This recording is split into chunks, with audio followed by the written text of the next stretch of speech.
I just woke up only to discover in horror, the lawn outside my house had turned into a forest overnight, completely arriving at an unfamiliar place. Although I had just moved here yesterday, I clearly remembered there should be a lawn outside the front door. I asked my husband what was going on, but my husband said with a straight face, he didn't notice any changes around us. I was so scared I fainted directly. When I woke up, my husband comforted me, saying I must be having hallucinations from mental stress. I couldn't believe it, and immediately ran outside, only to find the outside had changed again. This time it was on a slope by a river. The huge shock made my head dizzy. I rolled down the slope directly into the river. Fortunately, my husband pulled me out in time. Though I saved my life, I was so frightened I didn't leave the house for the entire day, thinking it really was hallucinations like my husband said. After all, I had just lost my parents in a car accident 2 months ago and was later diagnosed with post-traumatic stress. So I decided to just get a good sleep today, then go out to look again after breakfast the next morning.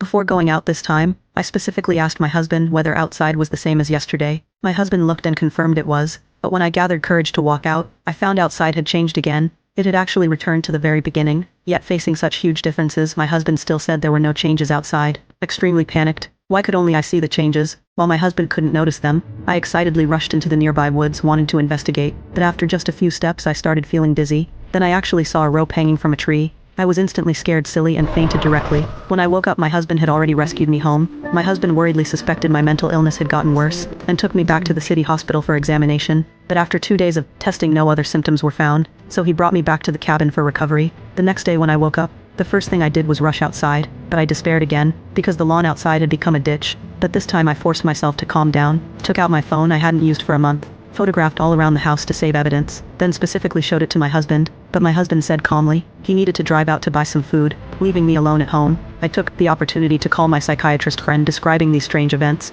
but he also thought it was normal symptoms after mental trauma. After instructing me to take medicine on time, he hung up. I thought since he was the director, and also my father's most accomplished student during his lifetime, he should be trustworthy, so I tried taking medicine for the first time. Soon my husband returned, but as soon as he came back he secretly made phone calls behind my back. When I asked who he was, calling my husband said he was consulting nurses about my recovery. I had thought my husband loved me deeply, but just as I turned to get water, I suddenly remembered every time I drank water, it was always my husband who poured it for me first. Could there be something wrong with this water? While my husband only drank from blue-capped bottles, to verify my suspicion, I immediately went back to the room and took out all the water, then switched all the red and blue caps around. But just as I was changing the last bottle, my husband suddenly wanted to come in. I was so scared I dropped the cap on the floor. Just when I was about to be discovered by my husband, I managed to get the cap back on. To prevent my husband from suspecting, I even deliberately complained that I felt dizzy like I had low blood sugar. So my husband quickly prepared dinner, and inadvertently drank the water I was supposed to drink. Sure enough, soon he felt chest tightness, shortness of breath and dizziness, and immediately went to take a shower, saying he needed to clear his head.